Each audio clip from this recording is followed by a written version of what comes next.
Hello everyone, and welcome back to Chill and Feel Chronicles. Tonight, we're traveling back nearly 2,000 years to uncover one of the most haunting and perfectly preserved stories in human history. As the first rays of sunlight gently illuminate the sparkling waters of the Bay of Naples, the camera slowly glides above the silent ruins of Pompeii. Ancient stone streets stretch into the distance. Empty houses stand frozen in time, and Mount Vesuvius rises quietly on the horizon as peaceful today as it once appeared on the morning that changed history forever. It is difficult to imagine that these quiet ruins were once filled with laughter, bustling markets, warm bakeries, and families beginning what they believed would be another ordinary day. But what if an ordinary morning became the last day of your life? What if an entire city vanished within a single day? And how did Pompeii survive for nearly 2,000 years beneath volcanic ash, only to reveal its secrets to the modern world? Pompeii is far more than the story of a devastating natural disaster. It is the closest thing we have ever discovered to a perfect time machine. Beneath layers of volcanic ash, an entire Roman city was preserved almost exactly as it was on its final day. Its streets, homes, artwork, bakeries, temples, and even the lives of the people who once called it home. Before we begin this remarkable journey through history, if you enjoy exploring the world's greatest civilizations, forgotten cities, and extraordinary true stories, please take a moment to subscribe to Chill and Feel Chronicles. Your support helps us continue bringing history to life, one story at a time, and we'd love to hear from you. Where are you watching from today? And what time is it where you are right now? Leave a comment below and let us know. It's always wonderful to see history bringing together viewers from every corner of the world. Now, dim the lights, get comfortable, and let the sounds of the ancient world carry you back across the centuries. Our journey begins in a city that never had a chance. Long before the name Pompeii became forever linked with tragedy, the city was known for something entirely different. It was a place of sunshine, prosperity, and quiet confidence. Nestled along the shimmering Bay of Naples, Pompeii seemed to have found the perfect balance between nature and civilization. The bay itself was one of the most beautiful places in the Roman world. Its deep blue waters reflected the changing colors of the sky, while gentle sea breezes carried the scent of salt and flowering plants inland. Merchant ships arrived daily from distant ports, bringing exotic goods, precious spices, fine fabrics, and stories from every corner of the Mediterranean. The coastline bustled with life, connecting prosperous towns through trade and travel. Watching over this peaceful landscape stood a broad, green mountain. The Romans called it Mount Vesuvius. To them, it was simply another part of the scenery, a familiar landmark rising above vineyards and forests. Its slopes were covered with fertile soil, scattered with farms, elegant villas, and quiet country estates. Birds nested among the trees, shepherds guided their flocks across its hillsides, and children lightly played beneath its shadow without the slightest fear. No one living there imagined that the mountain concealed unimaginable power beneath its peaceful appearance. Generations had passed without witnessing a catastrophic eruption. Any memories of its volcanic past had long since faded into forgotten history. Without modern geology or scientific instruments, the people of Pompeii had little reason to suspect that the mountain before them was anything more than an unusually fertile hill. Instead of danger, they saw opportunity. The land surrounding Vesuvius was among the richest agricultural regions in Italy. Centuries of ancient volcanic activity had filled the earth with minerals that nourished every harvest. Fields produced abundant grain, orchards overflowed with fruit, and gardens flourished beneath the warm Mediterranean sun. Most famous of all were the vineyards. Rows of grapevines stretched across the rolling hills, carefully tended by generations of farmers who understood the rhythms of the seasons. The wines produced around Pompeii were celebrated throughout the Roman Empire. Amphorae filled with local wine traveled by ship to distant cities, carrying with them the reputation of this remarkably fertile land. Olive trees flourished just as successfully.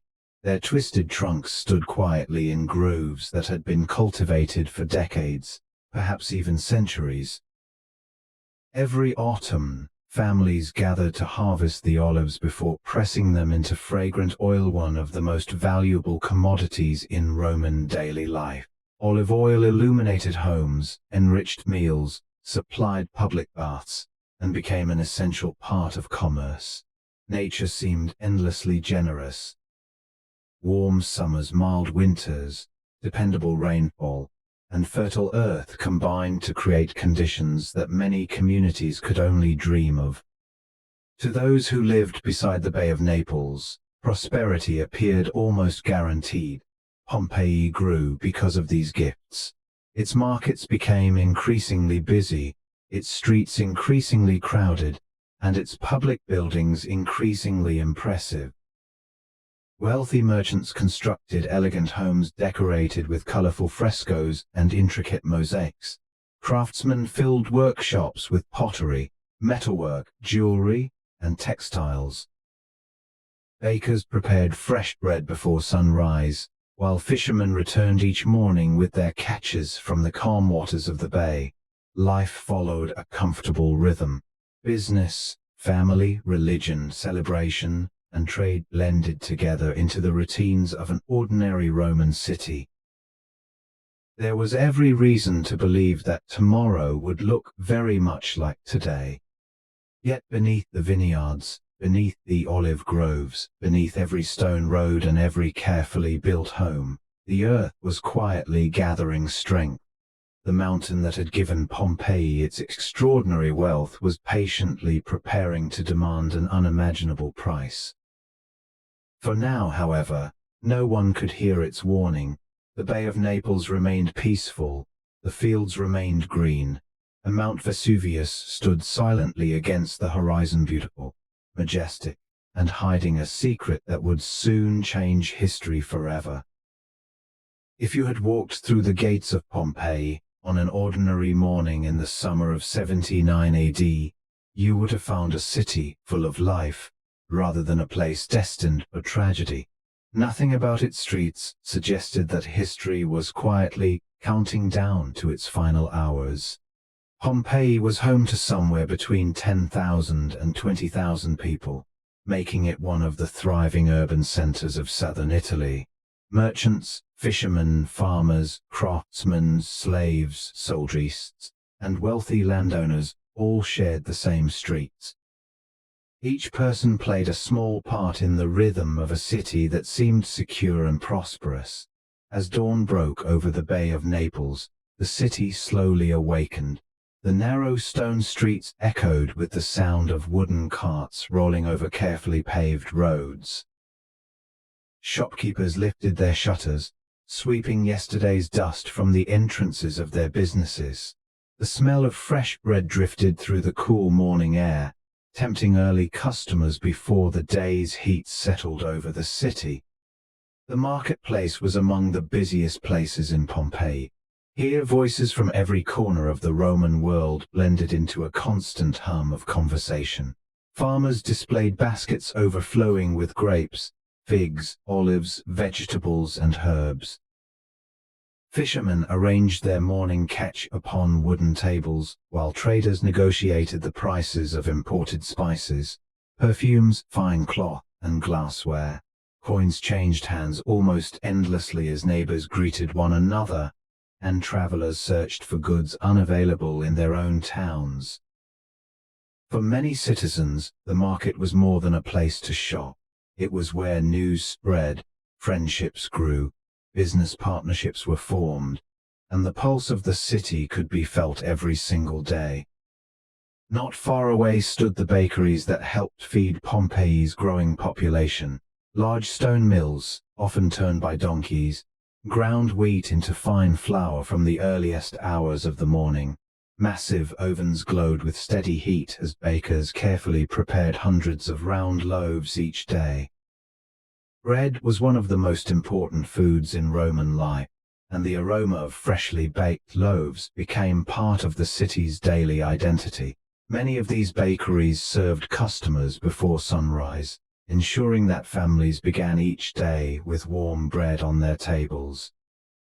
Elsewhere, another important tradition unfolded inside the city's magnificent public baths. To modern visitors, they might seem like places for washing alone. Yet for the Romans, the baths were much more than that. They were places to relax, exercise, discuss business, meet friends, and exchange ideas. Heated rooms, warm pools, cool plunge baths, and changing rooms formed an impressive complex that reflected both Roman engineering and Roman culture. People from different walks of life often crossed paths there. Conversations about politics, trade, family matters, or distant military campaigns echoed beneath decorated ceilings, while attendants carefully maintained the flowing water and heated floors. Entertainment also occupied an important place in Pompeii. The city's amphitheater, one of the oldest surviving Roman arenas, could welcome thousands of spectators. Crowds gathered to watch gladiatorial contests, athletic competitions, theatrical performances, and public celebrations. Excitement filled the air as cheers echoed from the stone seats, creating memories that many believed would last forever. For the wealthy citizens of Pompeii, life offered even greater comforts. Elegant villas lined some of the city's finest streets. Behind modest exterior walls lay beautiful courtyards filled with fountains, flowering gardens, marble statues, and peaceful pools. Colorful frescoes decorated the walls with scenes from mythology, nature, and everyday life, while intricate mosaics covered the floors with remarkable artistry. These homes reflected not only wealth but also the confidence of a society that expected its prosperity to continue for generations. The streets connecting every neighborhood revealed another impressive achievement of Roman civilization. Large stone paving blocks formed durable roads that have survived for nearly 2,000 years. Raised sidewalks allowed pedestrians to avoid mud after rain, while carefully placed stepping stones helped people cross busy streets without interfering with passing carts. The city had been planned with remarkable attention to practical detail. Even more extraordinary was Pompeii's water system. Fresh water arrived through aqueducts from distant sources before flowing into reservoirs and public fountains throughout the city. Many homes, public baths, fountains, and businesses had reliable access to clean water. Beneath the streets, an organized drainage system carried away waste, making Pompeii one of the most advanced urban environments of its age. To its residents, these innovations were simply part of everyday life. Children hurried through the streets on errands for their parents. Craftsmen worked patiently in their workshops. Sailors unloaded cargo at nearby ports.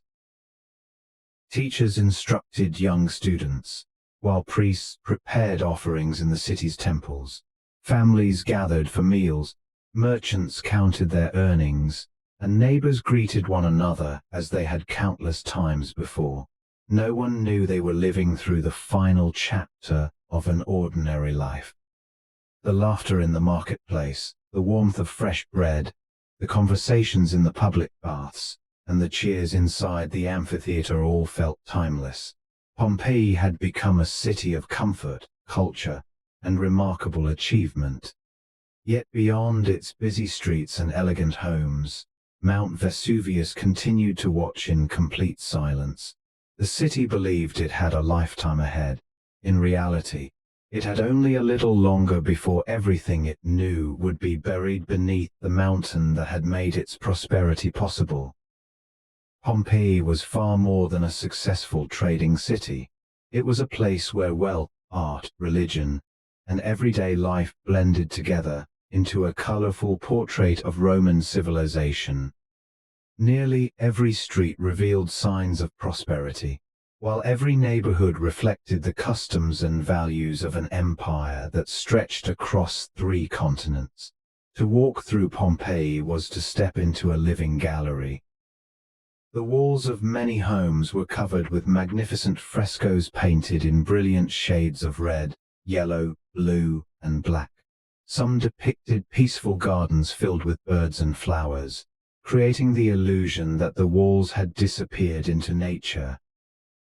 Others illustrated scenes from Roman mythology, where gods and heroes seemed to watch silently over family gatherings and evening meals. These paintings were not reserved only for palaces. Many middle-class homes also displayed carefully crafted artwork, showing that beauty was considered an important part of daily life.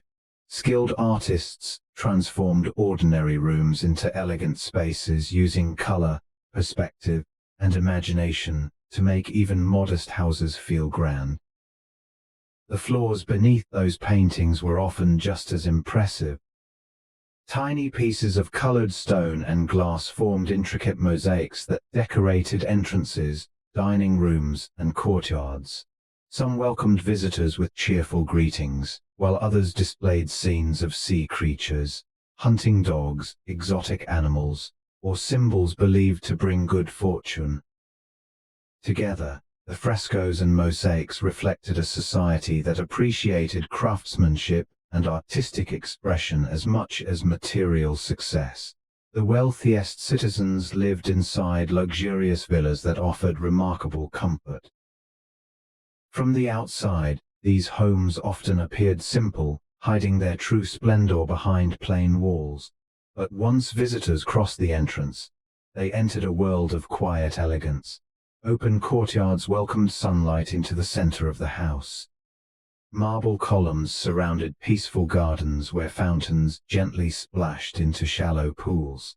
Statues stood among carefully arranged flowers, while shaded walkways offered cool refuge from the Mediterranean heat. Dining rooms hosted elaborate banquets where guests reclined on comfortable couches, enjoying wine, fresh seafood, roasted meats, fruits, and olives while musicians performed nearby. Wealth was not simply accumulated, it was displayed through architecture, hospitality, and refined taste.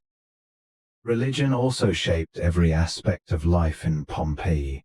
Temples dedicated to Roman gods stood proudly throughout the city, reminding citizens that divine powers were believed to influence every harvest, every voyage, and every family. The Temple of Jupiter overlooked the city's forum, while shrines honoring Venus, Apollo, Mercury, and other deities welcomed worshippers seeking protection, prosperity, or guidance. Offerings of flowers, incense, wine, and small gifts were placed before sacred statues. Festivals filled the streets with music and processions, blending faith with celebration in ways that united the entire community. As evening approached, another side of Pompeii came alive. Small taverns and wine shops welcomed travelers, merchants, laborers, and local residents looking for food, conversation, and relaxation after a day's work. Clay cups were filled with locally produced wine, often mixed with water according to Roman custom. Simple meals of bread, cheese, olives, and cooked vegetables were served as laughter and conversation flowed freely beneath flickering oil lamps. These establishments became gathering places where news traveled quickly and friendships were strengthened. Pompeii was also known for something that reflected another reality of Roman society. Brothels operated openly within the city, serving both residents and visitors. Unlike many aspects of the ancient world that remain mysterious today, these buildings reveal surprisingly detailed evidence of daily life. Their walls contained paintings and inscriptions, while graffiti left behind by customers and workers has survived for nearly 2,000 years. Although modern values differ greatly from those of ancient Rome, these places remind us that Pompeii was a real city inhabited by ordinary people with ordinary desires, ambitions, relationships, and imperfections. Entertainment remained at the heart of Roman culture. The people of Pompeii enjoyed theatrical performances, musical events, athletic competitions, religious festivals, and spectacular gladiatorial games. Public celebrations transformed the streets into lively spaces filled with excitement, while performances offered moments of escape from the routines of work and responsibility. For Romans, leisure was not considered a luxury reserved only for the wealthy. It was an essential part of civic life, strengthening the bonds that connected families, neighbors, and communities. Pompeii's importance extended far beyond its city walls. Its fertile countryside supplied agricultural products that were traded throughout the Roman world. Its busy streets connected merchants from different provinces, while its harbor linked southern Italy with countless destinations across the Mediterranean Sea. Travelers, sailors, government officials, and businessmen regularly passed through the city, making Pompeii an active participant in the vast network that held the Roman Empire together. Although Rome itself remained the political heart of the empire, prosperous cities like Pompeii formed its living foundation. They generated wealth, preserved Roman culture, encouraged commerce, and demonstrated the remarkable achievements of Roman engineering, architecture, and urban planning. To those who lived there, Pompeii seemed to represent the promise of stability and success.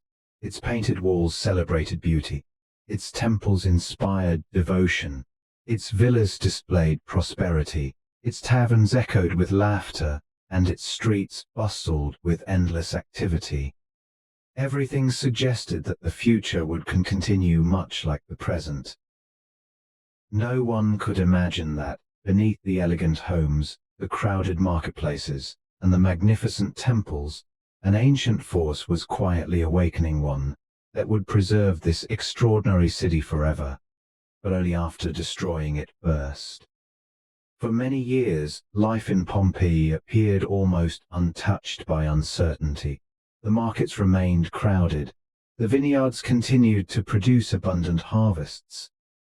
Ships arrived and departed across the calm waters of the Bay of Naples, while Mount Vesuvius stood quietly in the background, as familiar and unremarkable as it had always been. Yet beneath the surface of this peaceful landscape, the earth had already begun to change. Nearly 17 years before the famous eruption of 79 AD, the people of Pompeii experienced an event that should have changed everything. In the year 62 AD, a powerful earthquake struck the region. It arrived without warning. The ground shook violently beneath homes, temples, workshops, and public buildings. Stone walls cracked apart. Roof tiles tumbled into narrow streets. Marble columns that had stood proudly for generations collapsed under their own weight. Statues fell from their pedestals, and clouds of dust rose above the city as frightened citizens rushed into open spaces. For people living in Pompeii, it was one of the strongest earthquakes they had ever experienced. Ancient writers later described widespread destruction across the Bay of Naples. Pompeii suffered heavy damage, but neighboring towns such as Herculaneum and others along the coast were also affected. Elegant villas required extensive repairs, temples lost sections of their roofs, and many public buildings became unsafe. For a brief moment, daily life stopped. Families searched for one another. Neighbors helped remove fallen stones from damaged homes. Merchants counted broken goods scattered across their shops. Priests gathered worshippers to pray for protection, believing the trembling earth reflected the will of the gods.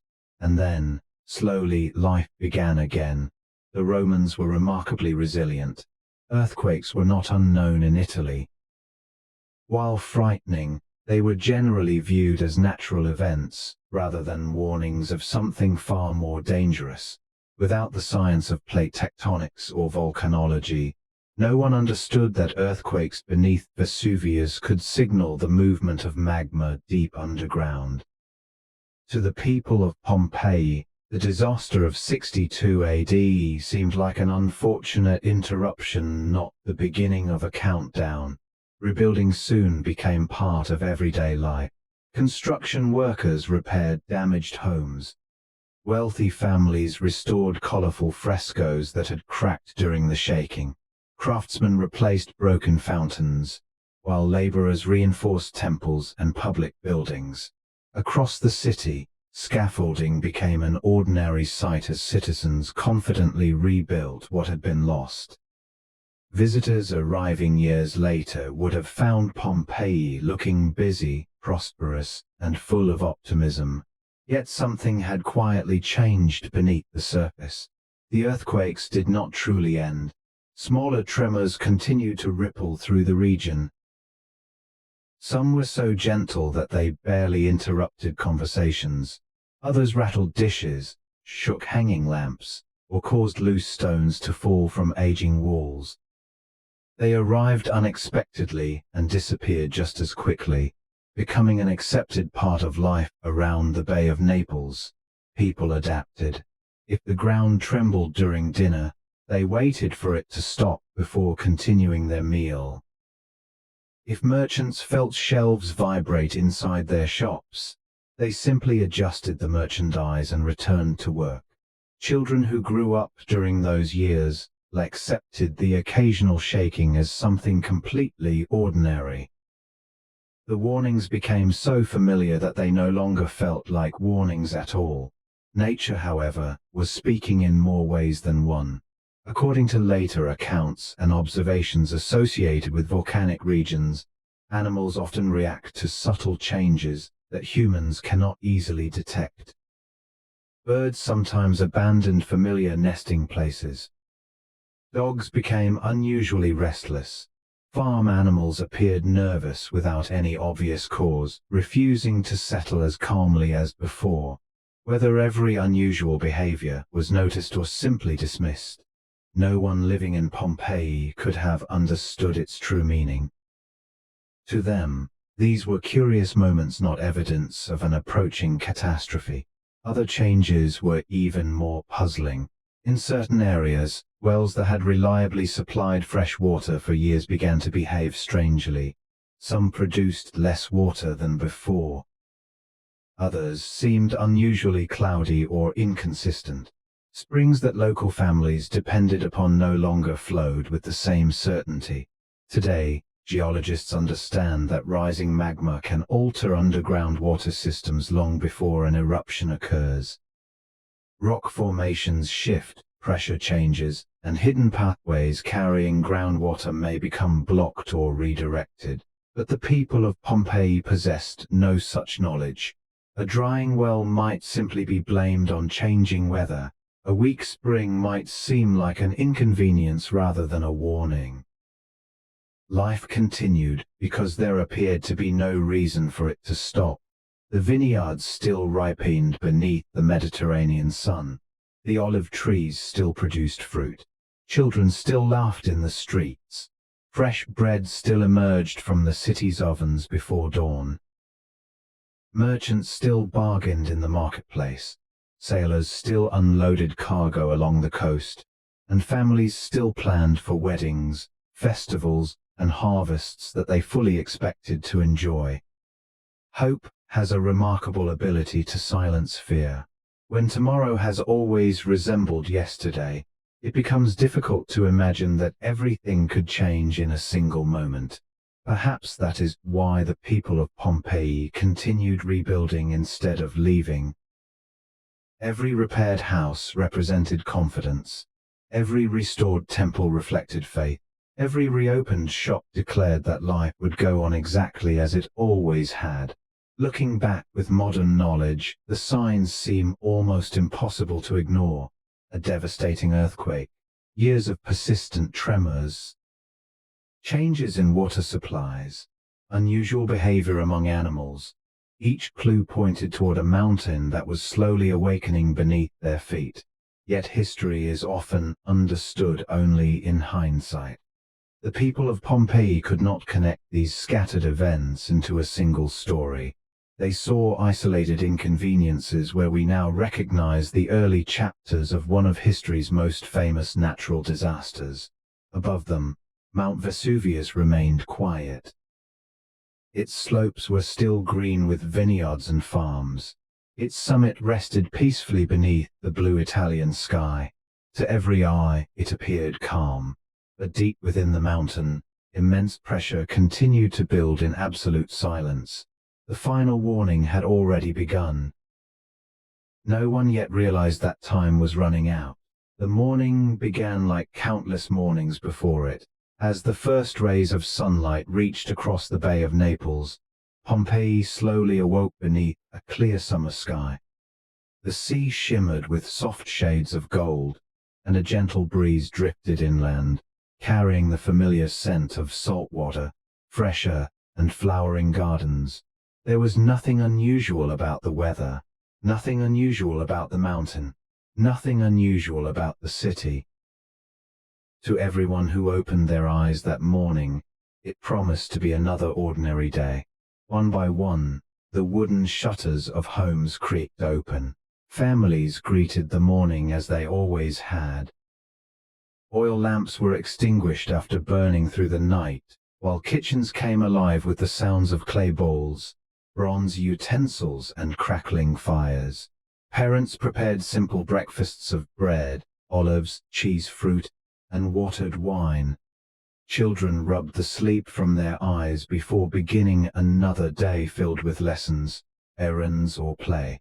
Outside, the streets gradually filled with movement. The city's gates welcomed farmers arriving from the countryside, their carts loaded with grapes, vegetables, herbs, and baskets of freshly picked fruit. Fishermen returned from the bay with their morning catch, hoping to sell it before the afternoon heat settled over the marketplace. Merchants unlocked their shops.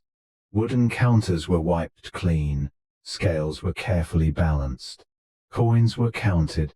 Another day of business was about to begin. The marketplace quickly became alive with conversation. Vendors called out to passing customers, proudly displaying colorful produce beneath woven awnings that offered shade from the strengthening sun.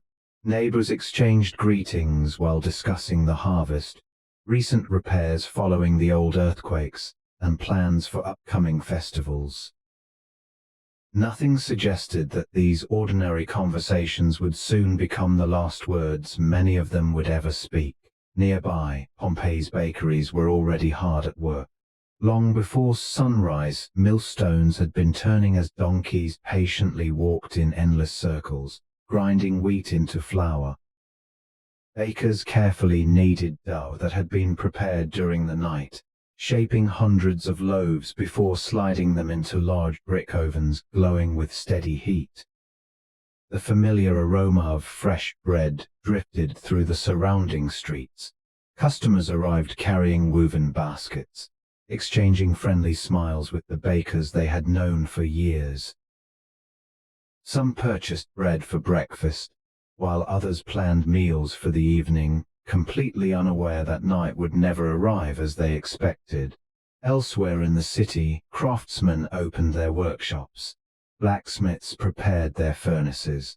Potters arranged freshly fired vessels outside their doors. Tailors measured cloth, awaiting customers. Jewelers examined delicate pieces of gold and silver beneath the bright Mediterranean light. Every profession followed the comforting rhythm of routine.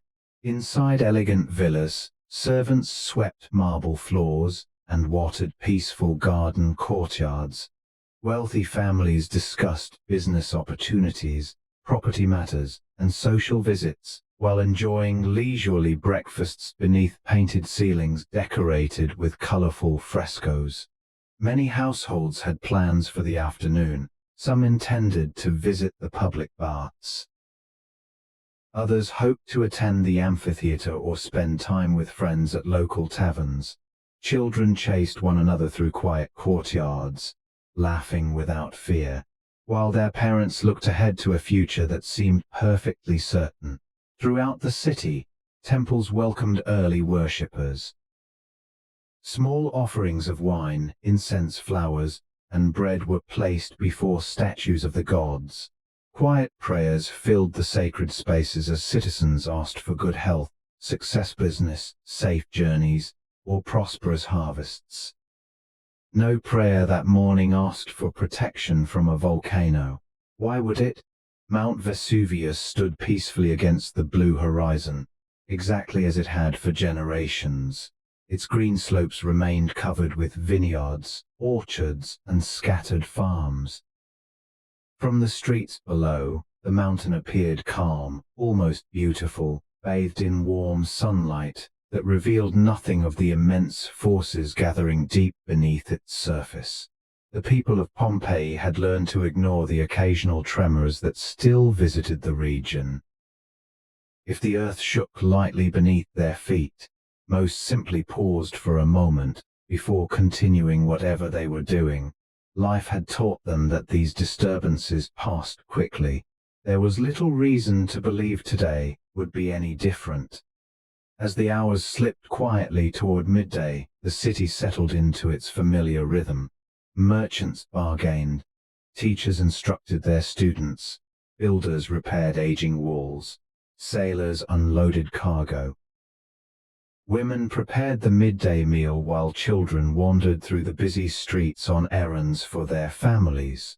Everything felt wonderfully ordinary. History often remembers the dramatic moments, the explosions, the panic, the destruction. Yet perhaps the most heartbreaking part of Pompeii's story is this peaceful morning, because every ordinary moment carried an invisible weight. Every loaf of bread placed upon a table would become someone's final meal. Every shopkeeper welcoming a customer would unknowingly conduct a final transaction. Every child running through the streets would play one last game. Every family making plans for tomorrow would never see tomorrow arrive. If someone had stood at the center of Pompeii that morning and quietly whispered that the city had only hours left, no one would have believed them. How could they? The sky remained brilliantly blue. The sea remained calm. The birds still sang above the rooftops. The marketplace echoed with laughter. Life was continuing exactly as it always had. But deep beneath Mount Vesuvius, hidden from every eye and every imagination, pressure had been building for centuries. The mountain was no longer sleeping. It was waiting. And before this ordinary summer day reached its end, the people of Pompeii would witness one of the most devastating volcanic eruptions in human history, an event so sudden, so overwhelming, and so complete that it would preserve their city for nearly 2,000 years beneath a blanket of ash. The final ordinary morning had come to an end. The mountain was about to speak. For hours, the morning had unfolded exactly as everyone expected. The streets were busy. The marketplace echoed with familiar voices. Fresh bread disappeared from bakery shelves almost as quickly as it emerged from the ovens. Children laughed in narrow alleyways, while merchants bargained beneath the warm Mediterranean sun. Then, sometime around midday, everything changed. It began with a sound. Not the sharp crack of thunder, nor the rumble of an approaching storm. It was deeper, longer, a roar that seemed to rise from somewhere beneath the earth itself. People stopped what they were doing. Conversations faded. The noise grew louder, rolling across the Bay of Naples like distant thunder that refused to end. Then someone looked toward Mount Vesuvius. The mountain was no longer silent. From its summit, an enormous column burst into the sky with unimaginable force.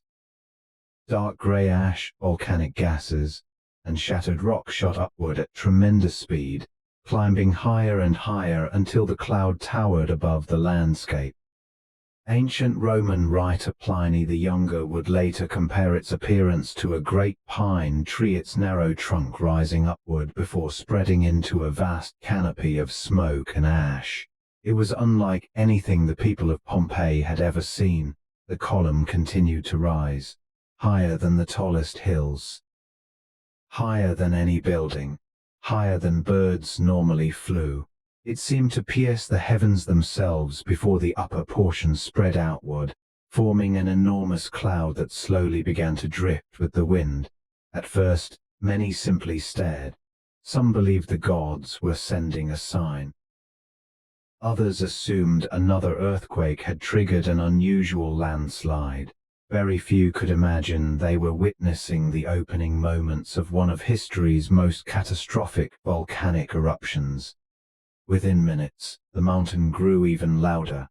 Explosions echoed from deep inside Vesuvius as fresh bursts of ash and molten rock were hurled high into the atmosphere. Brilliant flashes of lightning flickered inside the expanding cloud, created as countless particles of ash collided with one another. The sky itself appeared to come alive. Soon the first stones began to fall. They were not ordinary rocks. These were pieces of pumice, lightweight volcanic stone filled with tiny pockets of trapped gas. Some were no larger than pebbles, while others were the size of a person's fist. At first they landed only occasionally. A single stone struck a rooftop. Another bounced across a courtyard. Curious citizens picked them up, puzzled by their strange weight and rough texture. But curiosity quickly gave way to fear. The falling stones became more frequent, then continuous. Soon thousands of pieces of pumice rained down upon the city.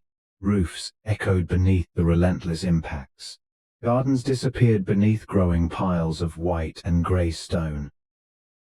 The streets, once crowded with shoppers and traders, slowly became difficult to walk through as the volcanic debris accumulated beneath every footstep.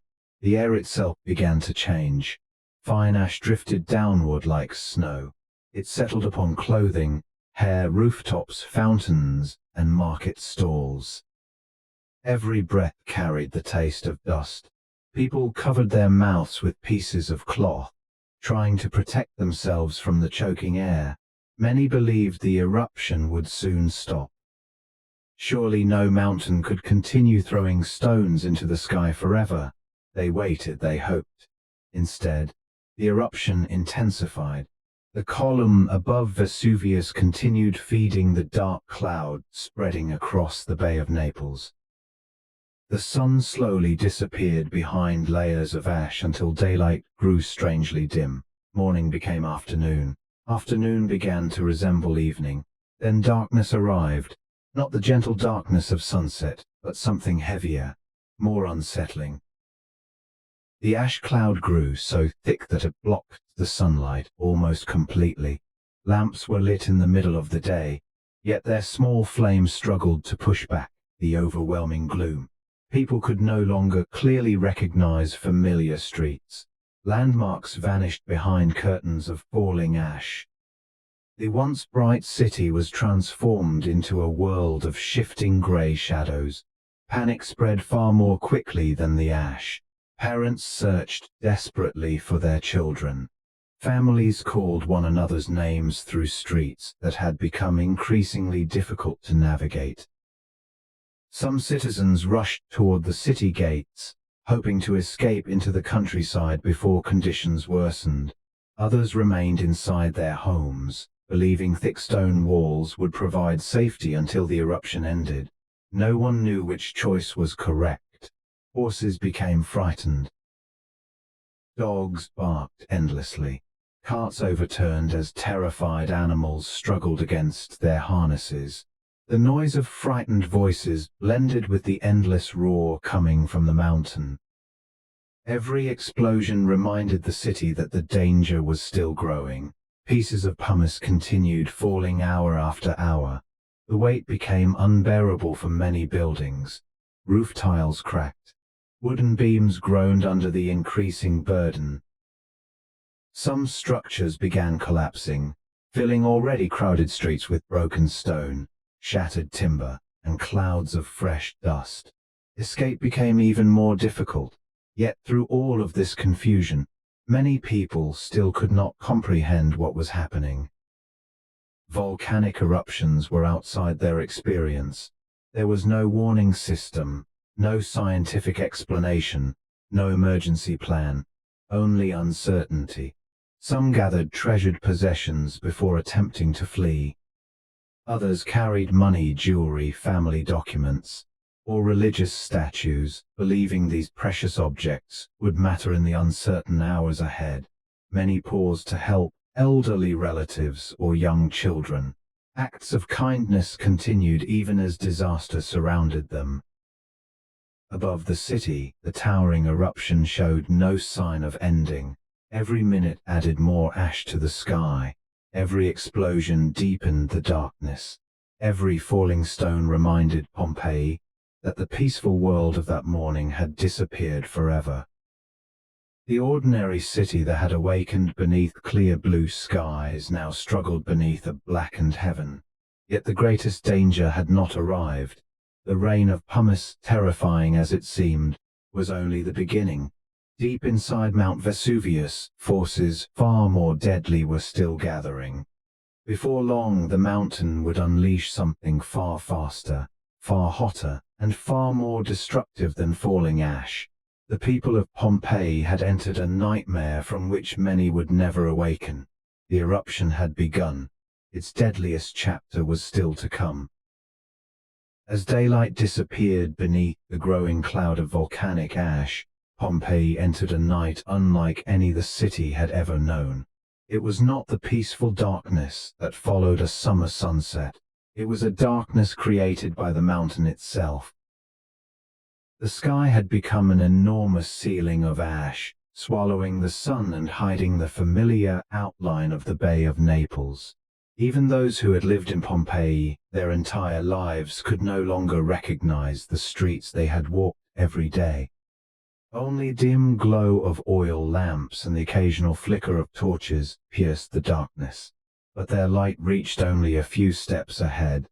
Beyond that, everything vanished into gray shadows. The rain of volcanic ash never stopped. Hour after hour, countless particles drifted downward, covering rooftops, statues, gardens, and roads with an ever-thickening blanket of gray. Mixed with the ash were pieces of pumice, some no larger than pebbles, others heavy enough to damage roofs with every impact. The sound became constant. Not a single loud explosion, but millions of small impacts. Stone striking tile, ash whispering across walls, wood creaking under impossible weight. It was a sound that never allowed silence to return. Inside their homes, families listened anxiously. Every few moments another dull thud echoed overhead.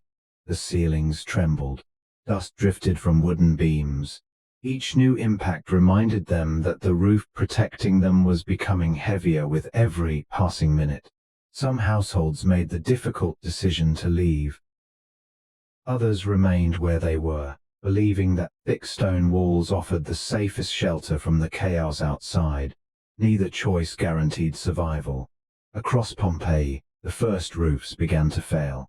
A loud crack echoed through the darkness. Then another. Wooden beams that had supported homes for generations finally gave way beneath the tremendous weight of ash and pumice. Roof tiles collapsed into living rooms and courtyards, sending clouds of dust into the air as walls partially crumbled around them. For many families, the danger no longer came only from the volcano. Their own homes had become traps. Panic spread through the streets. People carried whatever they could manage. Parents held frightened children tightly against their shoulders. Elderly relatives leaned on younger family members for support as they struggled across roads that had almost disappeared beneath deep layers of volcanic stone. Many covered their heads with blankets, cloaks, wooden boards, or woven baskets in desperate attempts to protect themselves from the relentless rain falling from the sky. Every step became more difficult.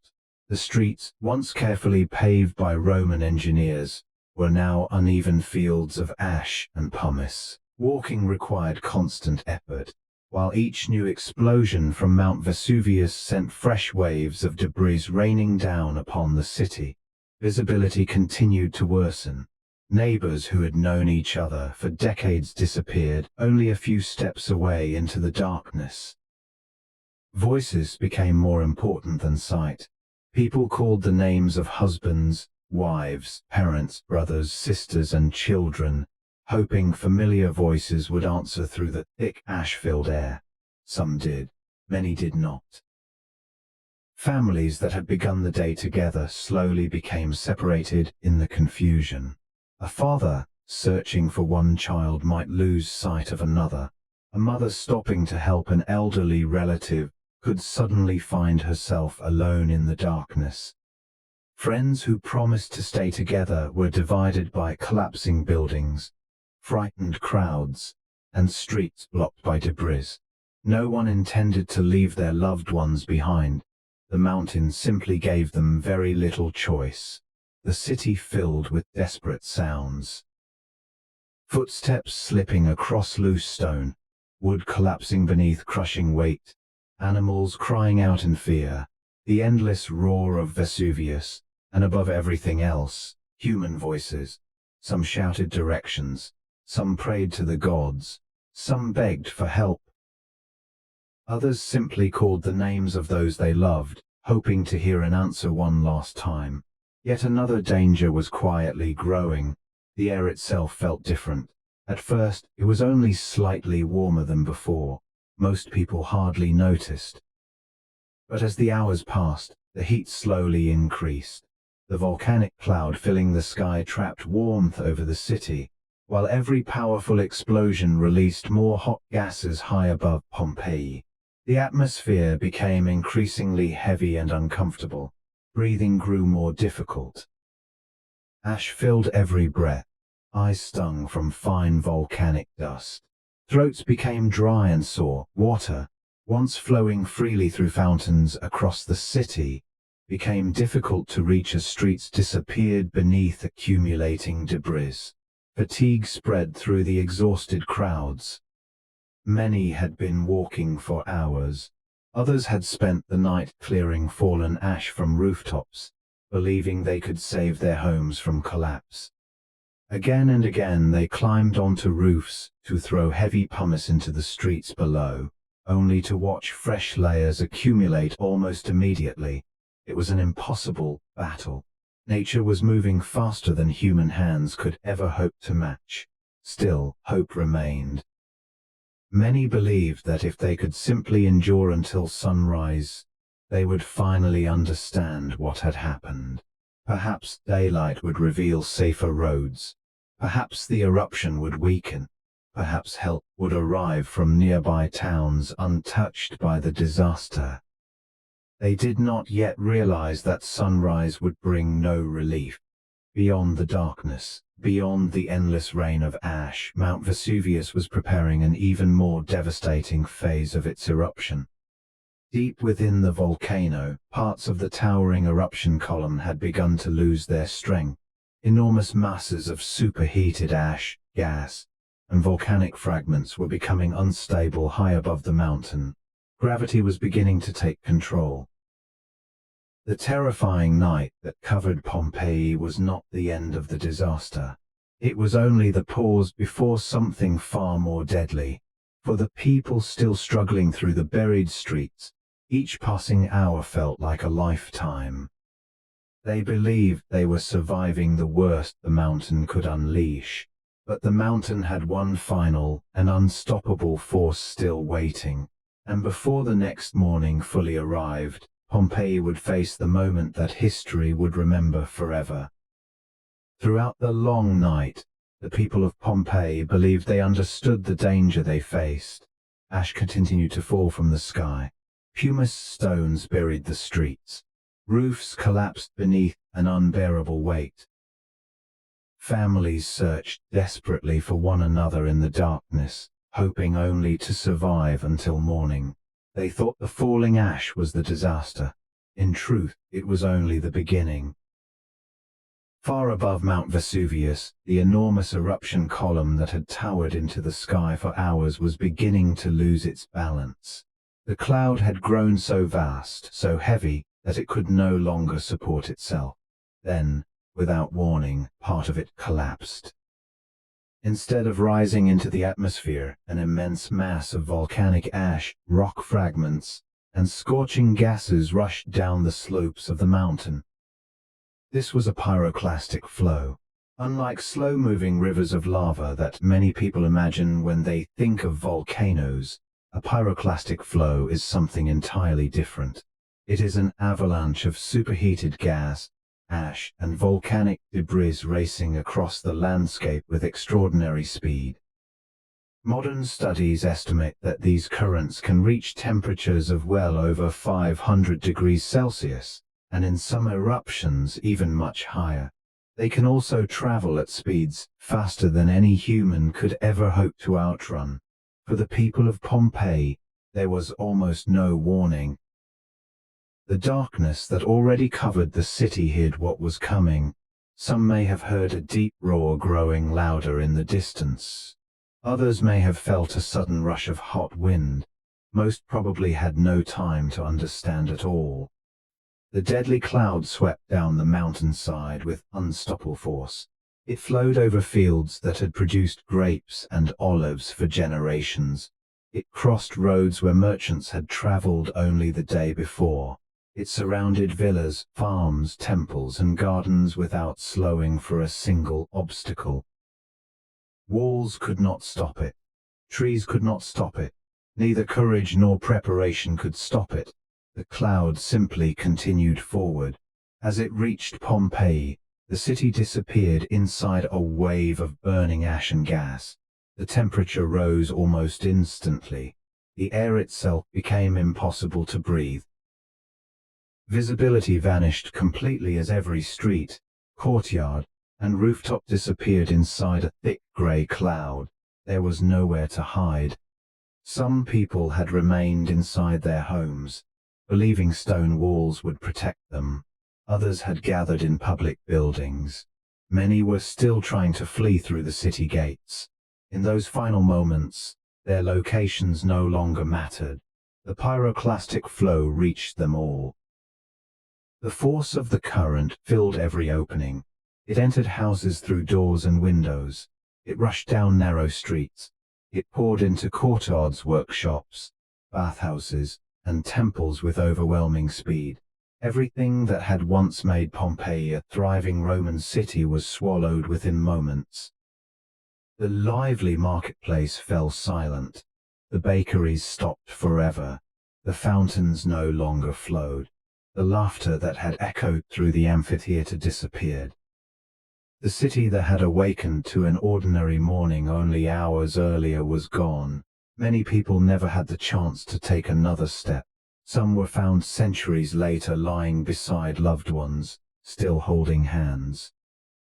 Others were discovered carrying children or sheltering family members with their own bodies.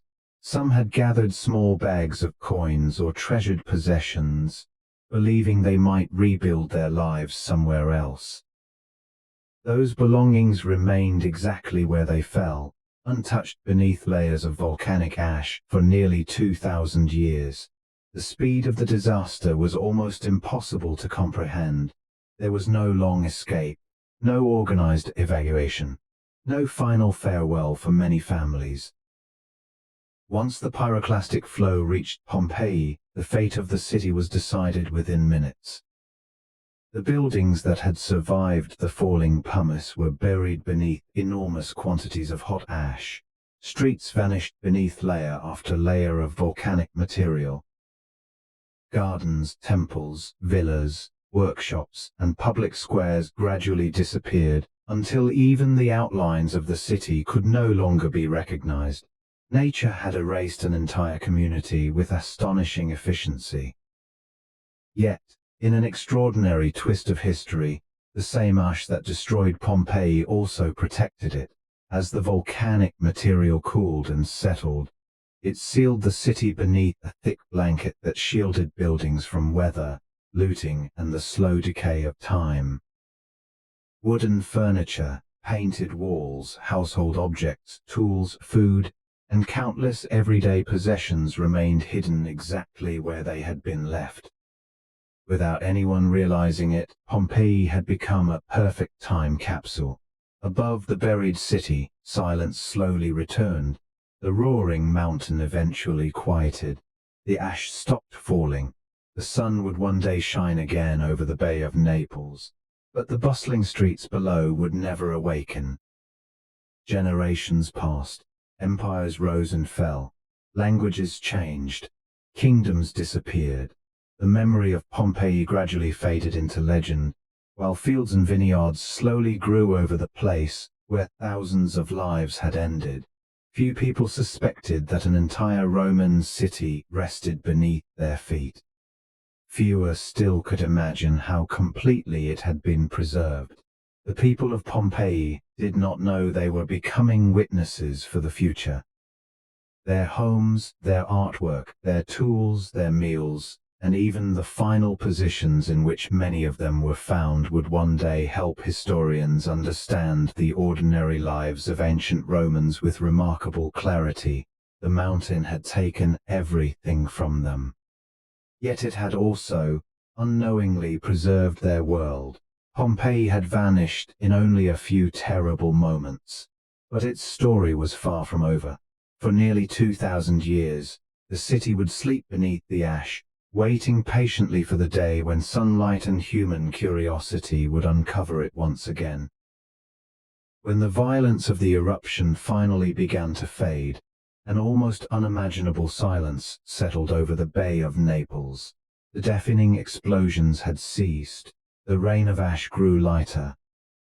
The mountain that had roared with overwhelming power now stood hidden beneath a veil of smoke, as though nothing extraordinary had happened. But below that silence lay an entire city. Pompeii no longer existed in the world above. Over many hours, millions of tons of volcanic ash, pumice, and rock had buried the city beneath layer after layer of debris. In some places, the deposits reached several meters in depth.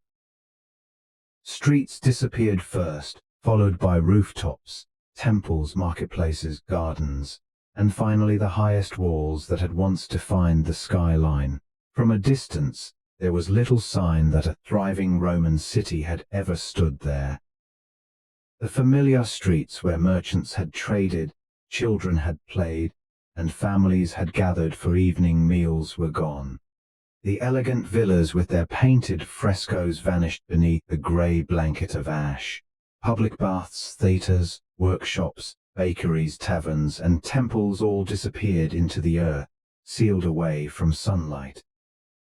Even the great amphitheatre, once filled with the cheers of thousands of spectators, became invisible beneath the growing layers of volcanic deposits. Nature had rewritten the landscape. The city that had taken centuries to build had been erased in less than 2 days. Inside the buried homes, time seemed to stop. Tables remained set for meals that would never be eaten. Cooking pots still rested over cold hearths. Tools lay exactly where craftsmen had placed them before the eruption began. Jewelry remained inside wooden chests. Coins stayed hidden beneath floors or tucked into small bags carried by people hoping to escape. Every ordinary object became frozen in the moment its owner left it behind. No one returned to collect them. The ash hardened over time. Rain slowly compacted the volcanic material into a protective shell, sealing the city from wind, weather, and much of the decay that normally destroys the traces of human life. Wooden roofs collapsed under their weight, but many walls remained standing. Paintings survived on interior walls. Floors, furniture, household objects, and countless personal belongings rested undisturbed beneath the earth. Without anyone realizing it, Pompeii had become one of history's most remarkable archaeological time capsules. In the months and years that followed, the surrounding region slowly recovered. Survivors settled elsewhere. Trade resumed along the Bay of Naples. Fields were cultivated once again, and new communities grew where life had not been completely destroyed. People mourned those who had been lost. Yet life, as it so often does, continued. The exact location of Pompeii gradually became uncertain. The thick volcanic deposits had altered the landscape so completely that roads disappeared and landmarks became impossible to recognize. Vegetation slowly covered the ash, and new layers of soil formed above the buried city. As generations passed, memories faded. Children grew into adults having never seen Pompeii with their own eyes. Stories of the eruptions survived, but they became distant memories retold by grandparents, written in scattered historical accounts, or mixed with legend. Some believed the city had simply been destroyed. Others no longer knew precisely where it had once stood. Eventually, Pompeii disappeared not only beneath the ash, but also from everyday memory. Empires changed. The Roman Empire itself entered a long period of decline before eventually falling. New kingdoms rose across Europe. Languages evolved. Religions spread. Wars reshaped the continent. Centuries passed, then nearly 2 millennia. All the while, beneath vineyards and quiet farmland, Pompeii remained asleep. Above ground, farmers unknowingly plowed fields over buried streets. Travelers crossed the countryside without realizing that beneath their feet lay houses, temples, workshops, and entire neighborhoods preserved almost exactly as they had been on the final day of the city. No one heard the silent testimony waiting below. No one imagined that beneath a few meters of hardened volcanic deposits rested an entire Roman world, untouched by the passing centuries. It seemed impossible. How could a city so prosperous simply disappear? How could thousands of lives vanish so completely that later generations almost forgot the place had ever existed? Yet history is filled with moments when nature reminds humanity of its extraordinary power. Pompeii was not conquered by an invading army. It was not abandoned through slow decline. It did not fade away over centuries. It vanished almost in an instant, hidden beneath the very mountain that had once provided the fertile soil responsible for its wealth and success. Ironically, the force that erased Pompeii from the map also protected it from time. Had the city burned, decayed, or been rebuilt by later generations, much of its history would have disappeared forever. Instead, the volcanic ash became a protective blanket, preserving an astonishing snapshot of Roman civilization. For nearly 2,000 years, Pompeii slept in complete darkness. Its streets remained empty, its homes remained silent, its people were remembered only through fragments of ancient writings. The world above continued to change, unaware that one of the greatest archaeological discoveries in human history was waiting patiently beneath the ground. The city had vanished, but its story was not over. One day, by chance and curiosity, human hands would begin digging into the hardened earth, and the lost city of Pompeii would slowly open its eyes once again. For nearly 2,000 years, Pompeii remained silent beneath the earth. The world above changed beyond recognition. The Roman Empire rose to unimaginable heights before slowly collapsing. Kingdoms appeared and disappeared. Languages evolved. Religions spread across continents. Generations were born, lived their lives, and passed away, never knowing that an entire Roman city rested only a few meters beneath their feet. The people of Pompeii had vanished from history, but the city itself had been waiting. Its long sleep finally began to end during the 18th century. In 1748, workers digging in the countryside near Naples uncovered something unexpected beneath the hardened volcanic soil.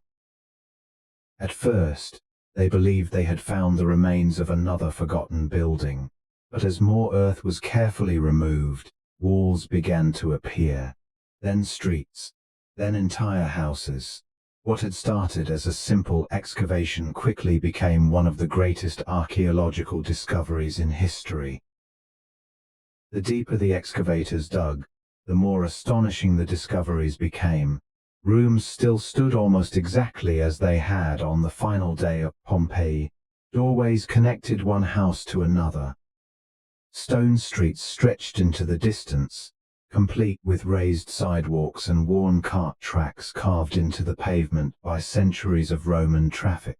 It was as though an entire city had simply been placed into a deep sleep. Archaeologists could hardly believe what they were seeing. Most ancient cities survive only as scattered ruins. Walls collapse, wood decays, roofs disappear, centuries of weather, war, and rebuilding erase the details of everyday life. Pompeii was different. The volcanic ash had sealed the city so completely that countless ordinary objects remained exactly where they had been left nearly 2,000 years earlier. Every new excavation revealed another surprise. Inside homes, painted frescoes still covered the walls with vivid colors. Shades of deep red, brilliant yellow, and rich blue remained visible, despite the passing centuries. Elegant mosaics decorated entrance halls and dining rooms, their tiny stone pieces still fitting together with remarkable precision. Furniture had largely disappeared, but empty spaces left within the hardened ash revealed where wooden beds, tables, doors, and cupboards had once stood. The city was not merely a collection of buildings, it was a frozen moment in time. Archaeologists discovered kitchens where cooking pots still rested beside ancient ovens. Storage jars remained lined against walls. Wine amphorae stood where merchants had left them. Lamps, cups, tools, jewelry, coins, keys, and children's toys appeared one after another beneath careful hands and gentle brushes. These were not treasures belonging only to emperors or generals. They were the belongings of ordinary people. A baker's tools, a merchant's scales, a family's dinner dishes, a gardener's equipment, objects so ordinary that their owners never imagined anyone would one day study them. The streets themselves offered an extraordinary glimpse into Roman life. Stepping stones still crossed busy intersections, allowing pedestrians to avoid water and mud. Public fountains remained standing beside roads that had once echoed with the sound of carts and footsteps. Shops opened directly onto the streets, their stone counters still welcoming customers who would never return. Even graffiti survived. Messages scratched into walls by ordinary citizens remained readable after nearly 20 centuries. Some advertised businesses. Some celebrated victories, others expressed humor, affection, political opinions, or simple everyday thoughts. These voices, written by people whose names history had almost forgotten, suddenly spoke again. Perhaps the most remarkable discovery was not the beauty of Pompeii, it was its humanity. Unlike grand imperial monuments built to honor rulers, Pompeii preserved the lives of ordinary Romans. Historians could finally see how people decorated their homes, prepared meals, operated businesses, worshipped the gods, entertained guests, and organized their neighborhoods. It was as if someone had opened a window directly into the ancient world. Each excavation answered old questions while creating countless new ones. What did Roman children play with? What foods did families enjoy? How were bakeries organized? What did taverns look like? How were streets designed? For centuries, many of these questions had been answered only through written records. Now the city itself began telling its own story. Archaeologists soon realized they were not simply uncovering ruins. They were uncovering everyday life. Every stone carried evidence. Every room preserved a memory. Every object whispered a quiet story about the people who had once laughed, worked, dreamed, and loved within these walls. The ash that had buried Pompeii had also become its greatest protector. Instead of allowing time to erase the city, the volcanic deposits had shielded it from rain, wind, invasion, and rebuilding. Ironically, the same catastrophe that destroyed Pompeii had preserved it better than almost any other ancient city ever discovered. As more of the city emerged into daylight, the world watched in amazement. Scholars traveled from across Europe to witness the remarkable excavation. Artists carefully sketched the ruins. Historians compared every discovery with ancient Roman writings. With every new street uncovered and every house explored, Pompeii transformed from a forgotten name into one of the most important archaeological sites on Earth.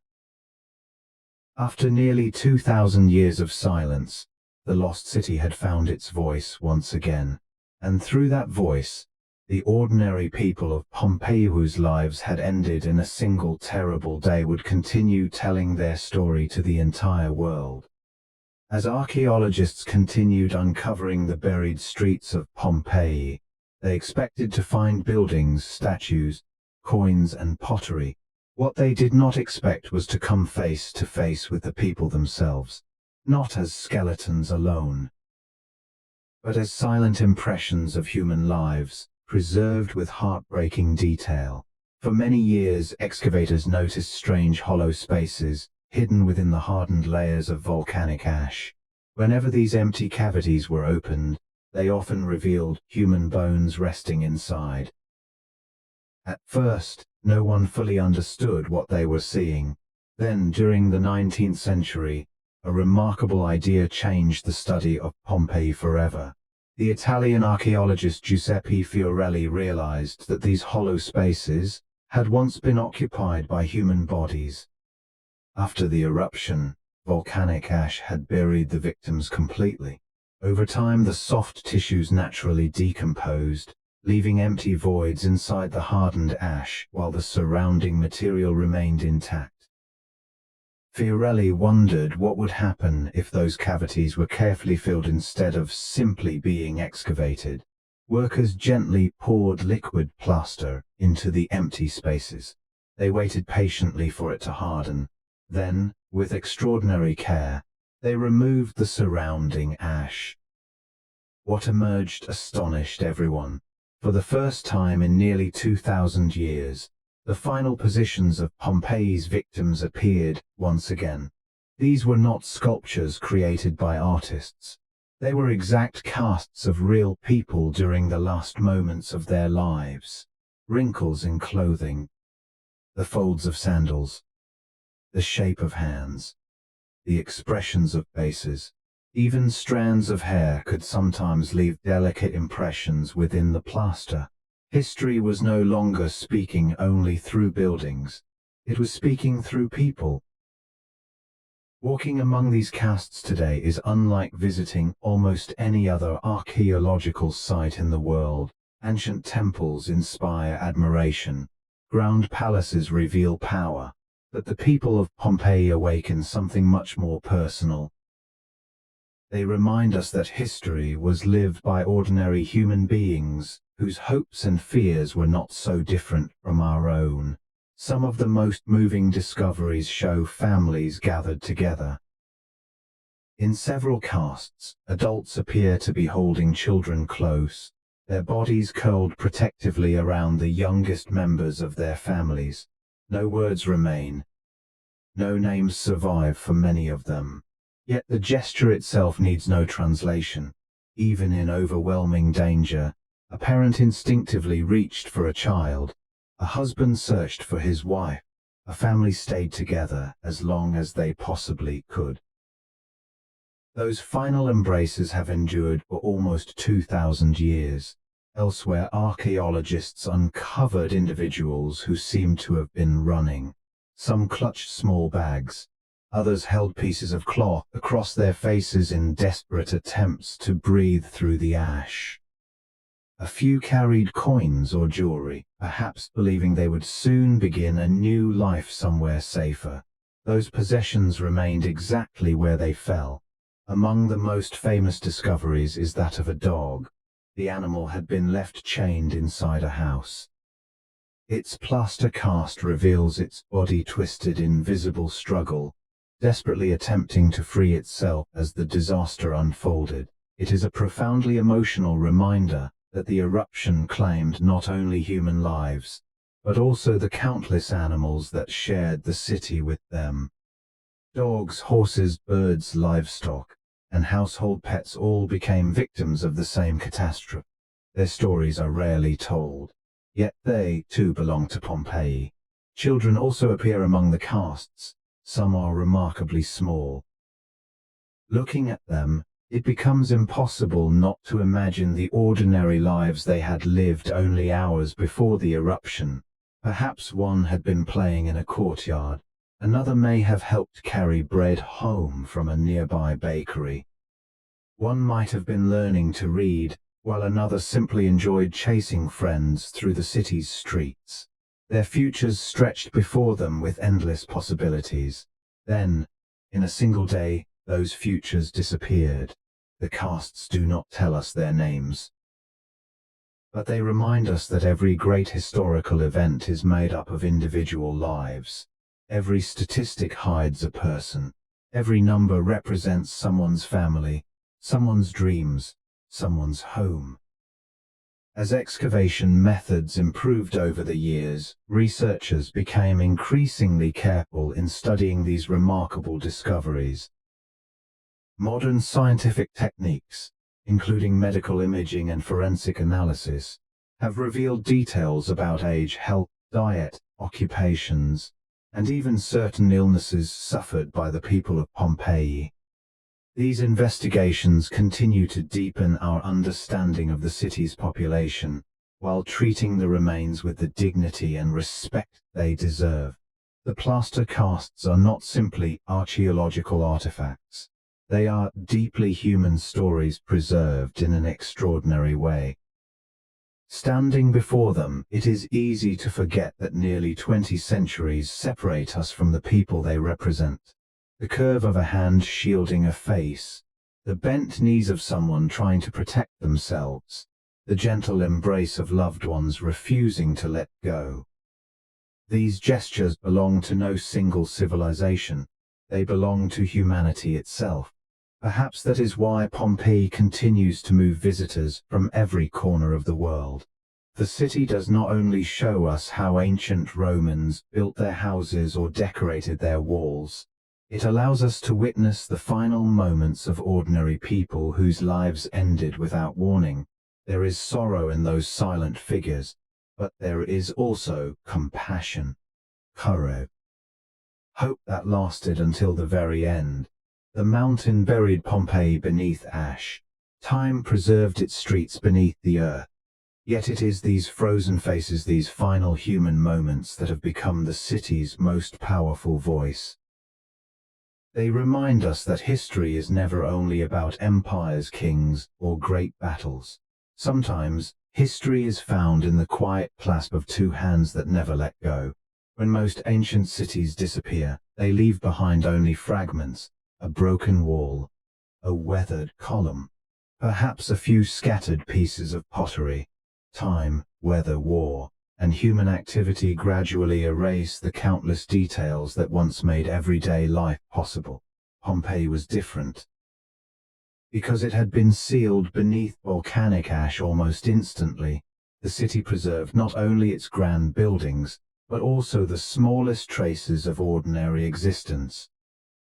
Every excavation uncovered another quiet story, another forgotten object, another glimpse into a world that had remained untouched for nearly 2,000 years. One of the most fascinating discoveries was the graffiti. Far from being acts of vandalism, these inscriptions reveal the voices of ordinary Romans. Scratched onto walls with remarkable spontaneity, they recorded political slogans, advertisements, declarations of love, jokes, complaints, and simple greetings. Some praised successful gladiators, others promoted local businesses. A few expressed affection for friends or lovers. There were even humorous remarks that could easily belong to any modern city, reminding us that people have always enjoyed leaving small pieces of themselves behind.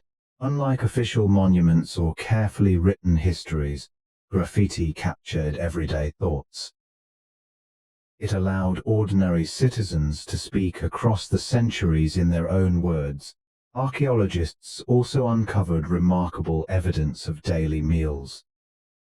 Inside kitchens and storerooms, carbonized loaves of bread were discovered resting inside ovens where bakers had left them during the eruption.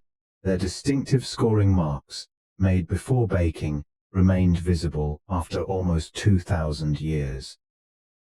Elsewhere, dried fruits, grains, olives, nuts, and traces of wine survived within storage jars and amphorae. Even the remains of cooking pots still sitting over ancient hearths suggested that some families had been preparing meals when disaster struck. These discoveries transformed history from something distant into something familiar. The people of Pompeii ate, cooked, shopped, and gathered around meals much as families continue to do today. The city's bakeries offered another extraordinary window into Roman life. Several still contained their massive stone mills, ovens, worktables, and storage areas. Archaeologists could almost reconstruct an ordinary working day simply by examining the equipment left behind. It was easy to imagine flour covering the wooden tables, fresh dough rising before sunrise, and warm bread filling the streets with its comforting aroma. Business had simply stopped in the middle of an ordinary day. Coins were discovered throughout the city. Some remained safely hidden inside household chests. Others were found in shops, purses, and the pockets of people who had attempted to flee. These small collections of bronze, silver, and gold reveal both the economy of Pompeii and the hopes of those who believed they might still escape and begin again somewhere else. Money had value until the very last moment. Jewelry also survived beneath the ash. Delicate rings, necklaces, bracelets, earrings, and finely crafted brooches emerged from buried homes and from the belongings of their owners. Some pieces reflected considerable wealth, while others were simple personal possessions worn every day. Beyond their beauty, these objects remind us that every item once belonged to a real person with memories, relationships, and dreams. The interiors of Pompeii's homes proved equally remarkable. Although wooden furniture rarely survived intact, archaeologists uncovered beds, cupboards, tables, doors, and shelves through their impressions in the hardened ash. Beautiful frescoes still decorated walls with vivid colors, while elegant mosaics covered floors, almost exactly as they had appeared in the 1st century. Every room offered clues about family life, social customs, and daily routines. The city seemed less like a collection of ruins and more like a home whose occupants had stepped away only moments before. Taken together, these discoveries reveal something extraordinary. Pompeii did not preserve only monuments or famous buildings. It preserved ordinary life.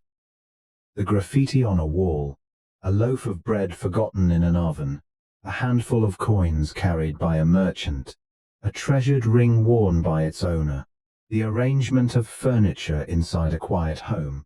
Each object tells a small story. Together, they create one of the most complete portraits of Roman civilization ever discovered. Through the silent protection of volcanic ash, Pompeii became far more than a lost city. It became a perfectly preserved window into the everyday world of ancient Rome, a world that, despite the passing of nearly 2,000 years, still feels surprisingly familiar. For nearly 2,000 years, people believed the destruction of Pompeii was simply an act of fate. Some thought it was the anger of the gods. Others saw it as an unpredictable disaster that no one could have prevented.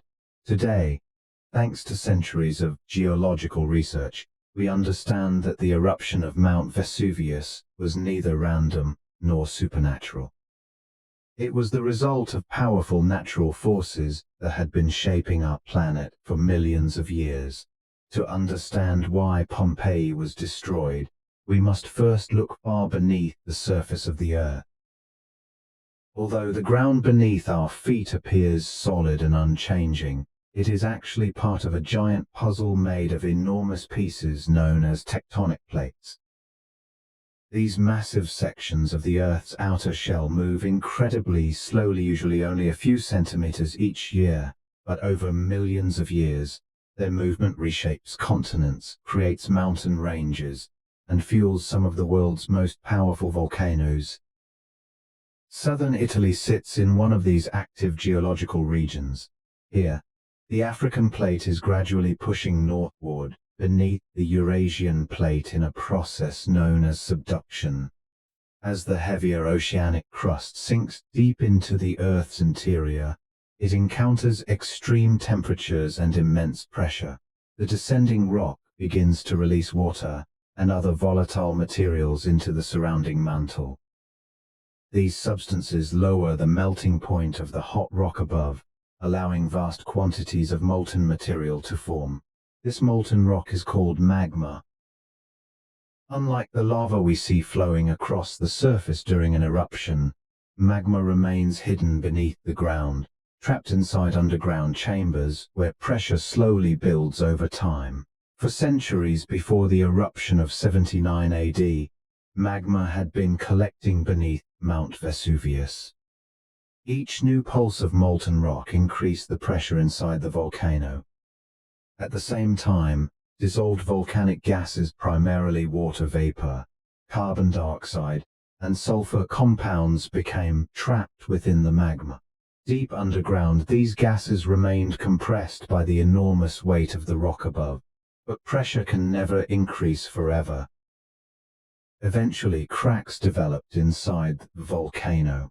The earthquakes experienced around Pompeii in the years before the eruption were likely signs that the mountain's internal structure was changing. As magma forced its way upward, it fractured the surrounding rock, producing tremors that the people of Pompeii felt, but could not understand.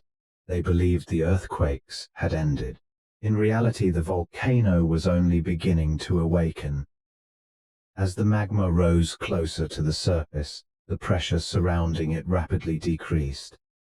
Much like the bubbles that suddenly escape when a bottle is opened, the volcanic gases dissolved inside the magma expanded with tremendous force. The expanding gases shattered the molten rock into countless fragments of ash, pumice, and volcanic debris. Within moments, the pressure became too great for the mountain to contain. Vesuvius exploded. The eruption column that rose high above the volcano was powered not only by molten rock, but also by billions of expanding gas bubbles releasing energy that had accumulated over countless generations.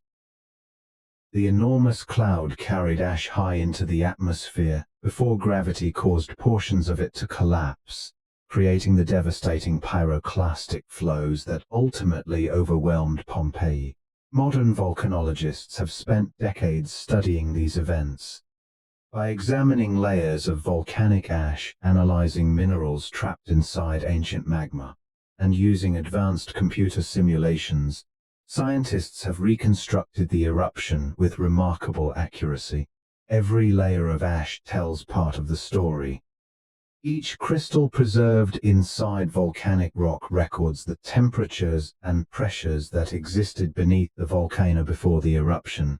Even tiny gas bubbles frozen within solidified lava provide valuable clues about the violent forces that shaped the disaster. Satellite observations, seismic monitoring, ground deformation measurements, and gas analysis now allow scientists to watch active volcanoes far more closely than ever before.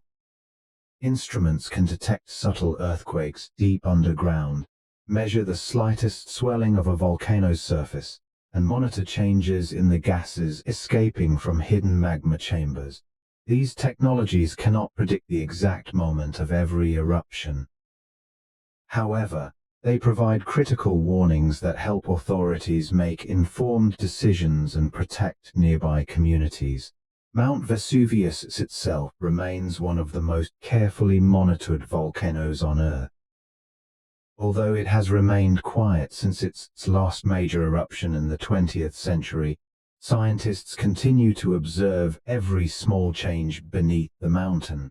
Thousands of instruments work continuously, listening to the Earth's quiet signals that the people of Pompeii could never have heard. Their tragedy transformed the way humanity studies volcanoes.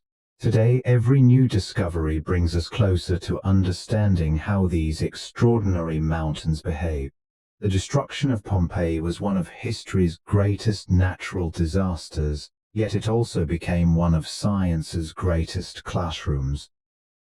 The mountain that once hid its secrets beneath vineyards and olive groves now helps researchers around the world better understand volcanic hazards, improve early warning systems, and reduce the risk faced by millions of people living near active volcanoes. The people of Pompeii never knew why their mountain awoke. We do. And because of their story, humanity is far better prepared to listen when the Earth begins to speak once again. When we think of Pompeii, it is easy to imagine the disaster as something that belongs only to the distant past. A tragedy frozen in history. A story that ended nearly 1,000 years ago beneath layers of volcanic ash. Yet Mount Vesuvius is not merely an ancient monument. It is still an active volcano. Its slopes remain green and peaceful, vineyards continue to flourish, and the Bay of Naples still sparkles beneath the Mediterranean sun. From a distance, the mountain appears calm just as it did on the morning before the eruption of 79 AD. But deep beneath that familiar landscape, the forces that shaped Pompeii have never completely disappeared. Today, the region surrounding Vesuvius is one of the most densely populated volcanic areas in the world. The city of Naples, together with the surrounding towns and communities, is home to more than 3 million people. Many live, work and raise families within reach of a future eruption. Schools, hospitals, businesses, railways, and highways now cover ground where ancient Romans once cultivated vineyards and orchards. Modern life has flourished in the shadow of the same mountain. Unlike the people of Pompeii, however, today's residents are not living without knowledge.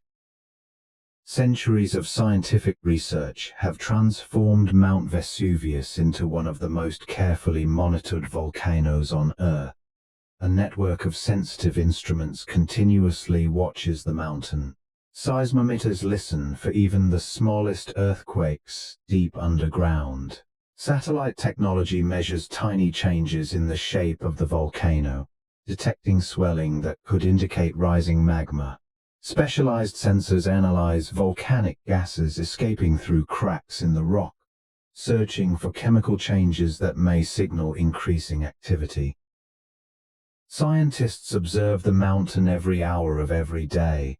The goal is not to prevent an eruption. No technology can stop the immense forces of nature, but to recognize warning signs as early as possible. Modern monitoring provides something the people of Pompeii never had: time. Even if that warning amounts to only days or weeks, it could save countless lives. Preparing for such an event requires more than scientific instruments alone. Italian authorities have developed detailed emergency plans for communities surrounding Vesuvius. The area closest to the volcano, often called the highest risk zone, has evacuation strategies designed to move hundreds of thousands of residents to safer regions if volcanic activity begins to increase. Road networks, transportation systems, emergency shelters, communication plans, and coordination between local and national agencies all form part of these preparations. Regular planning helps ensure that, should the mountain awaken again, decisions can be made quickly rather than in panic. Of course, planning for an event that may not happen for years or even centuries is never simple.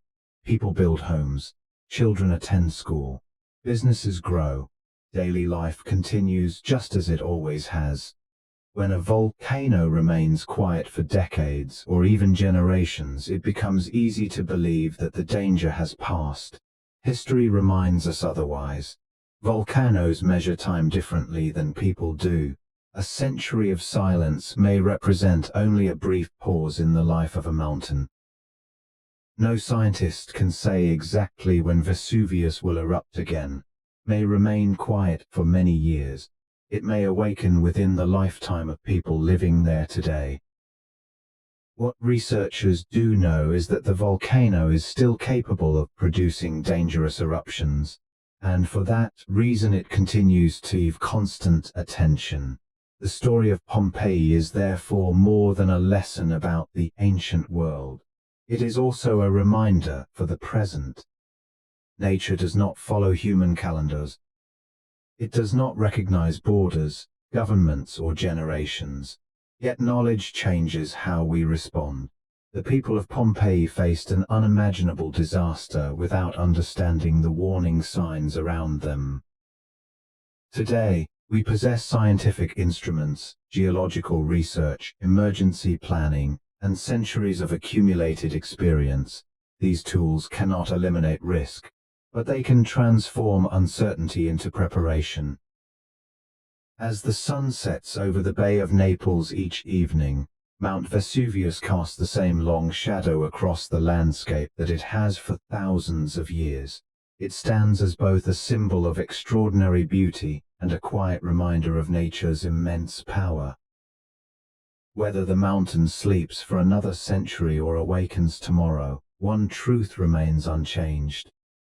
The story of Pompeii continues not only beneath the ancient ash, but also in every effort humanity makes to understand the earth and to protect those who call its slopes home. Nearly 2,000 years have passed since Mount Vesuvius changed the course of history. The people who once walked the streets of Pompeii never imagined that their city would become one of the greatest archaeological discoveries the world has ever known. They did not know that future generations would study their homes, admire their artwork, read their graffiti, and learn about their daily lives with a level of detail unmatched by almost any other ancient civilization. What began as an unimaginable tragedy became an extraordinary gift to history.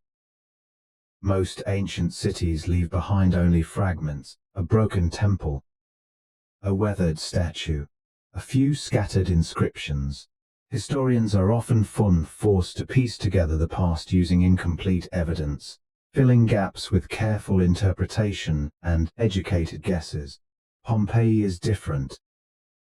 Because the city was buried so quickly beneath volcanic ash, countless details survived almost exactly as they had existed on that final day. Streets remained in place. Homes preserved their colorful frescoes. Workshops still contained their tools. Bakeries held ovens, mills, and even loaves of bread. Public fountains, marketplaces, gardens, taverns, and bathhouses all helped recreate the rhythm of ordinary Roman life.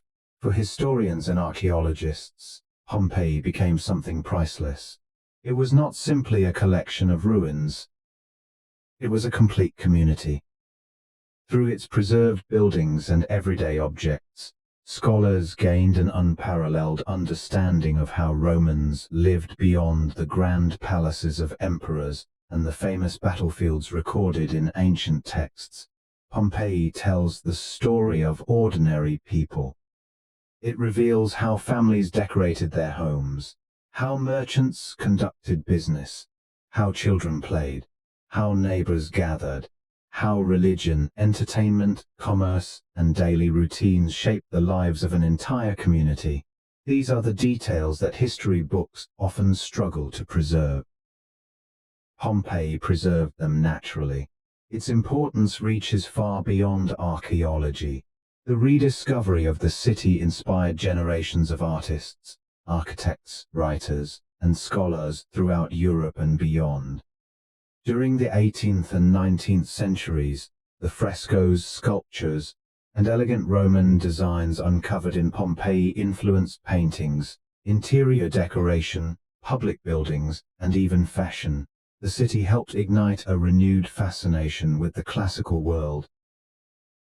Visitors who walked its streets returned home with sketches, ideas, and admiration for Roman craftsmanship. Museums filled with objects recovered from the ash introduced millions of people to a civilization that suddenly felt vivid and alive rather than distant and abstract. Pompeii also captured the imagination of storytellers. Novelists transformed its final hours into powerful works of historical fiction. Documentary filmmakers used the city to explain the science of volcanoes and the daily life of ancient Rome. Feature films recreated its bustling streets and dramatic destruction, while television programs and educational productions brought its remarkable story into classrooms and homes around the world. Each generation has found a new way to tell Pompeii's story. Yet beneath every artistic interpretation lies the same enduring truth. This was a real city. These were real people. Their hopes, fears, ambitions, and dreams were not so different from our own. Perhaps that is why Pompeii continues to resonate so deeply. It reminds us that even the greatest civilizations are not immune to the forces of nature. Prosperity, innovation, beauty, and confidence can all exist alongside hidden dangers that remain invisible until the moment they emerge. At the same time, Pompeii teaches us something equally important. Human memory is remarkably resilient. Although the city disappeared beneath ash for centuries, it was never truly lost forever. Through archaeology, science, and careful preservation, the voices of its people have been heard once again. Today, visitors from every corner of the world walk the same stone streets once traveled by Roman merchants, craftsmen, children, and families. They pause before painted walls, stand inside ancient homes, and reflect beside the silent casts of those whose lives ended in a single unforgettable day. Pompeii is no longer only a place of tragedy. It is a place of learning, a place of remembrance, a place where history feels astonishingly close. Its streets continue to teach. Its walls continue to speak. Its silence continues to tell stories that words alone never could. And perhaps that is Pompeii's greatest legacy. Not simply that it survived beneath volcanic ash for nearly 2,000 years, but that it continues to remind humanity how precious ordinary life truly is and how the past, when carefully preserved, can become one of the greatest gifts we leave to the future. As the sun slowly sinks behind the Bay of Naples, a warm golden light settles gently across the silent ruins of Pompeii. The crowds begin to fade. Long shadows stretch across the ancient stone streets. A soft breeze moves quietly between weathered walls that have stood here for nearly 2,000 years. For a moment, everything feels still. If you listen closely, it almost seems as though the city is breathing once again, not through voices or footsteps, but through the quiet presence of everything that remains. These streets were once filled with merchants greeting their customers. These homes echoed with laughter, conversation, and the ordinary sounds of family life. Children once played in these courtyards, bread once baked in nearby ovens. Neighbors paused to exchange stories beneath the Mediterranean sun. Pompeii is often remembered because of the day it died. But perhaps that is not its greatest story. Perhaps its greatest story is the life that came before. The eruption lasted only a short time. Yet the lives that filled this city had unfolded over generations. People dreamed here. They worked. They celebrated. They fell in love. They raised children.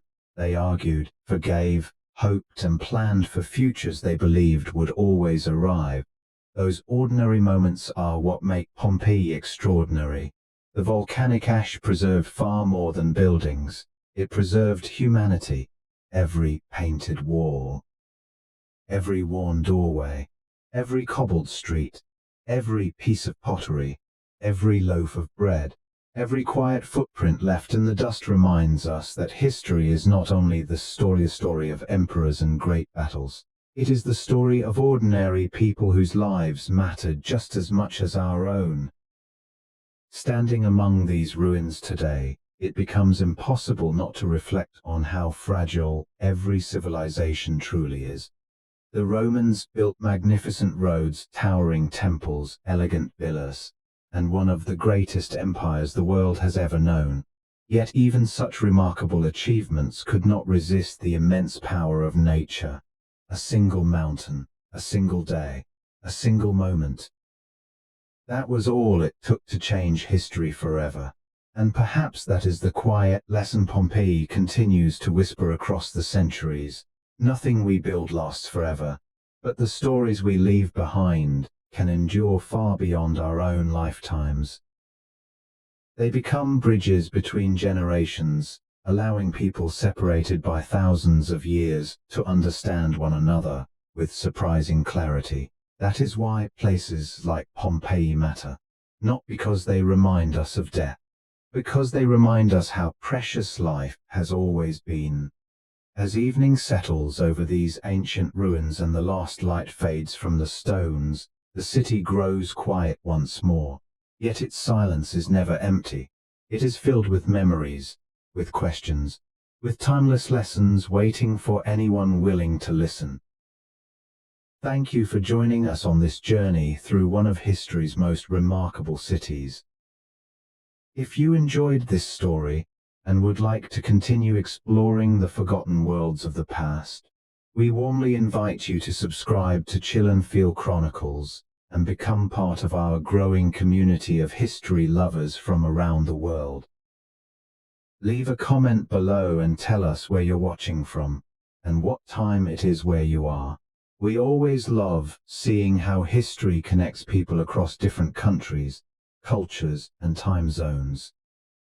Until our next journey together, may your evening be peaceful, your curiosity continue to grow, and may the quiet voices of history always remind us that every stone, every ruin, and every forgotten place still has a story waiting to be told. Good night, and we'll see you again soon here on Chill and Feel Chronicles.